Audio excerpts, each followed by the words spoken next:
அபி, நீயே யோசிச்சு பாரு. சரளா ஆண்டியோடைய மனசு எவ்வளவு பாடுபடும்.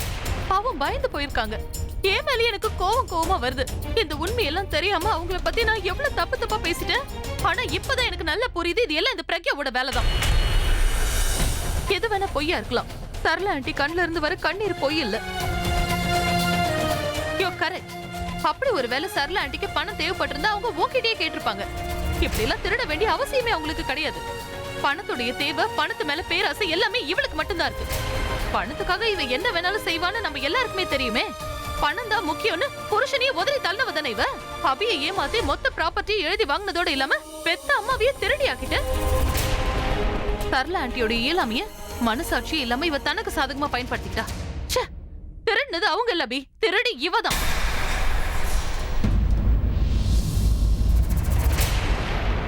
ஆரம்பத்துல இருந்து எனக்கு உன் மேல சந்தேகம் இருந்துச்சு. ஆனா நான் அதை வெளியில காட்டிக்கல. நடக்கிறது நடக்கட்டும், கடைசியா நீ என்னதான் சொல்ல போறேன்னு பாக்கதான் நான் வெயிட் பண்ணிட்டு இருந்தேன். பணம் காணாம போனது தெரியாத மாதிரியே நடிச்சேன். அப்பதானே நீ திருடுனு யாரும் சந்தேகப்பட மாட்டாங்க. ஆனா அதுக்காக உங்க அம்மா மேலே திருட்டு பட்டம் கட்டுவேன் நான் கொஞ்சம் கூட எதிர்பார்க்கல. நீ தப்பிக்க இவ்வளவு கேவலமா நடந்துக்கிறியா? ஏன் இப்படி பொய் சொல்ற? இதுதான் உண்மை. உண்மைய பொய்யாக்க நீ முயற்சி பண்ணிட்டு இருக்க. நீ திருடல நிரூபிக்க பாக்குற.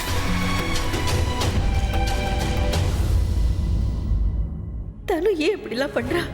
முதல்ல ஏன் மேல பழிய போட்டா, இப்ப பிரக்யா மேல பழிய போடுறா. திடீர்னு ஏன் இப்படி மாத்தி பேசுறா? ஏதோ திட்டத்தோட தான் இப்படி எல்லாம் பண்றா. வெளியில போலீஸ் வந்திருக்காங்கன்னு தெரிஞ்சுக்கிட்டு நிலைமையை தனக்கு சாதகமாக்கிக்க பிரக்யா மேல திருட்டு பழிய போடுறா. இத புரிஞ்சுக்காம பிரக்யா ஏதாவது உணர்ச்சி வசப்பட்டு பேசி அத போலீஸ்காரங்க கேட்டுட்டாங்கன்னா பிரக்யா தான் திருடுனா நினைச்சுக்கிட்டு போலீஸ்காரங்க அவளை அரெஸ்ட் பண்ணிடுவாங்க. பிரக்யா இருக்கிறதுனாலதான் அவளால இன்னும் அபியை கல்யாணம் பண்ணிக்க முடியல. பிரக்யா மட்டும் ஜெயிலுக்கு போயிட்டானா தனுவை தட்டி கேட்க ஆளே இருக்க மாட்டாங்க. அவ ஜெயிலுக்கு போனதுக்கு அப்புறம் முதல் வேலையா கோர்ட்ல இருக்கிற டிவோர்ஸ் பேப்பர்ல இருக்கிறது பிரக்யாவோட கையெழுத்து தான் எப்படியாவது நிரூபிக்க பாப்பா. ஒருவேளை டிவோர்ஸ் கிடைச்சிருச்சுன்னா உடனே அபியை கல்யாணம் பண்ணிக்கத்தான் பாப்பா. அவளை தடுக்க இங்க யாருமே இருக்க மாட்டாங்க. இத்தனை நாளா என் பொண்ணு நடத்திக்கிட்டு வந்த இந்த போராட்டம் ஒரே நல்ல நாசமாயிடக்கூடாது. இதனால அவ முயற்சிக்கெல்லாம் பலன் கிடைக்காமலே போயிடும். அவ வாழ்க்கையே கேள்விக்குறியாயிடும். இல்ல, அப்படி நடக்க நான் விட மாட்டேன். என் பொண்ணு பிரக்யா மட்டும் ஜெயிலுக்கு போயிட்டானா அப்புறம் தனு அபியோட பொண்டாட்டிங்கிற உரிமையோட நிரந்தரமா இந்த வீட்லயே இருந்துருவா. இந்த வீட்டுல அபியோட பொண்டாட்டியா என் பொண்ணு தவிர வேற யாரும் வாழக்கூடாது. என் பொண்ணோட மஞ்சள் குங்குமத்தையும் தாலியும் காப்பாத்த நான் தான் போராடியாகணும். இப்ப எல்லாமே என் கையில தான் இருக்கு. தப்பா எதுவும் நடந்துடக்கூடாது. அதுக்கு முன்னாடி நான் எப்படியாவது தடுத்தே ஆகணும். போது நிறுத்துங்க, போது நிறுத்துங்க.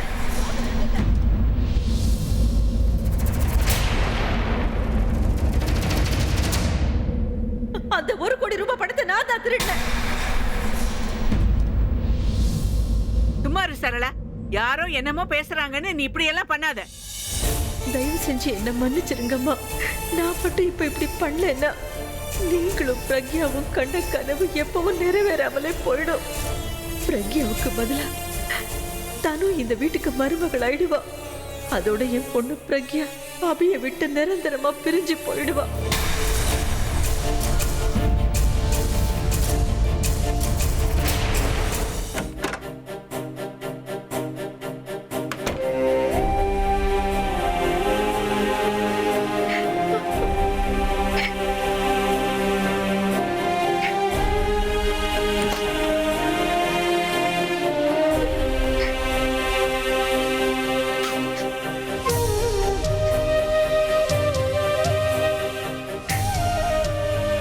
பார் சரளா, யாரோ ஏதோ சொன்னாங்கன்னு மனசை போட்டு குழப்பிக்காத.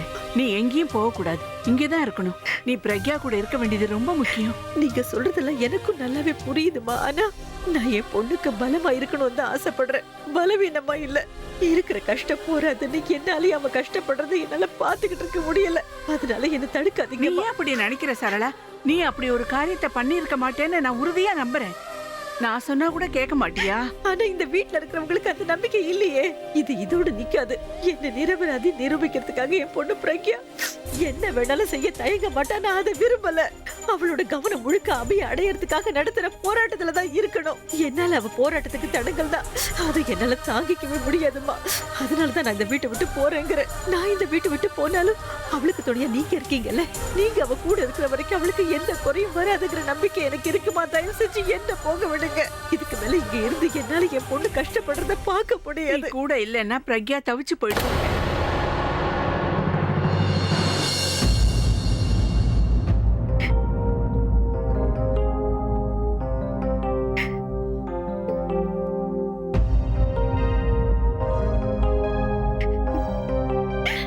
பிரக்யா,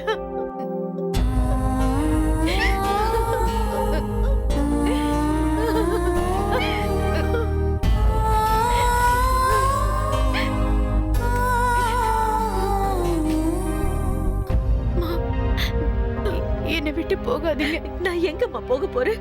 நம்ம வீட்டுக்கு தானே போக போறேன். அது மட்டும் இல்லாம ஆக்சிடென்ட் ஆனதுக்கு அப்புறம் என்ன பாத்துக்கிறதுக்காக தானே இங்க கூட்டிட்டு வந்தேன். இப்பதான் நான் நடக்க ஆரம்பிச்சிட்டேன், நல்லா பேச ஆரம்பிச்சிட்டேன். உடம்பு குணமானதுனாலதான் நான் வீட்டுக்கு போறேன்னு சொல்றேன். நீ எப்ப வேணும்னாலும் என்ன அங்க வந்து பாத்துக்கலாம். ம்? என் மனசை ஏத்துக்க மாட்டேங்குதுமா. நான் உனக்கு பலவீனமா இங்க இருக்க விரும்பல பிரக்யா. என்னால உன்னை 4 பேரு 4 விதமா பேசுறத கேட்டுக்கிட்டு இருக்க முடியாது. உன் புருஷனோட சேர்றதுக்காக நீ நடத்துற இந்த போராட்டத்துல நான் தடங்களா இருக்கணும்னு தோணுது. என்ன போக விட்டு. உங்களால எந்த தடங்களும் வராது. நீங்க தான் என்னோட பலமே. இன்னும் சொல்ல போனா இன்னைக்கு என்னாலதான் நீங்க எல்லார்கிட்டயும் இவ்வளவு பேச்சு கேட்டு இப்படி அவமானப்பட வேண்டியதாயிடுச்சு. அம்மா, கல்யாண மண்டபத்துக்கு நோட்டீஸ் வந்திருக்கேன், என்ன பண்ண? ஒண்ணு ஆகாது. நான் தான் இருக்கேன்ல, எல்லாத்தையும் நான் பாத்துக்கிறேன். சின்ன வயசுல இருந்து அதை காப்பாத்துறதுக்கு நான் எவ்வளவு கஷ்டப்பட்டிருக்கேன் நீ பாத்திருக்கேன்ல. இப்பவும் எனக்கு நம்பிக்கை இருக்கு, நான் அதை காப்பாத்திருவேன். நீ அதை பத்தி கவலைப்படாத.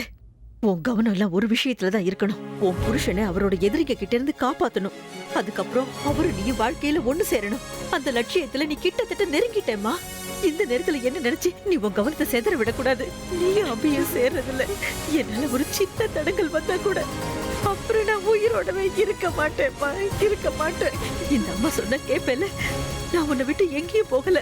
எப்பவும் உனக்கு துணையா இருப்பேன். நான் என்ன கடல் தாண்டியா போக போறேன்? இதோ பக்கத்துல தானே இருக்க போறேன்.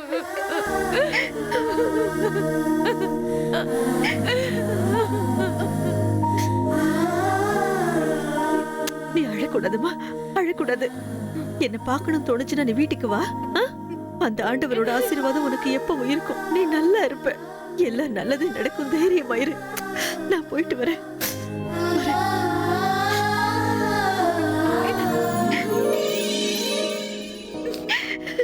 பிரக்யா, என்ன போக விடுமா.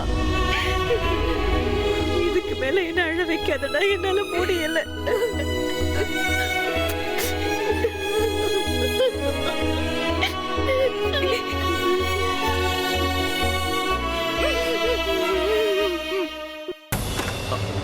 அபி, அபி, பிரக்யா அம்மா வீட்டை விட்டே கிளம்புறாங்கடா. என்ன? ஆமாண்டா, நீ வந்து முதல்ல அவங்கள தடுத்து நிறுத்து. வா வா வா.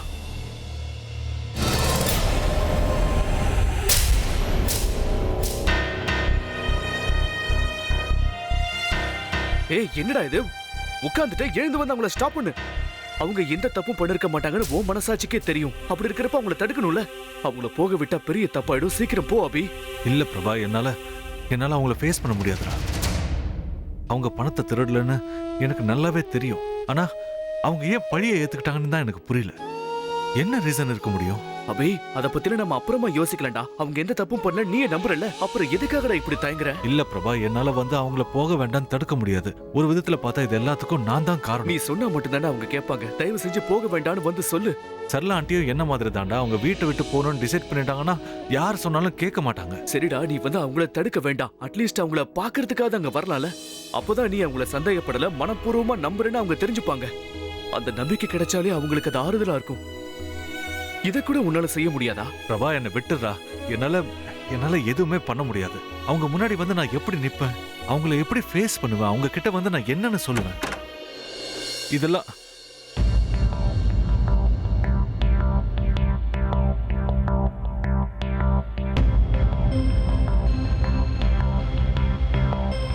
நீங்க எதுவும் சொல்ல வேண்டாம் மாப்பிள்ள.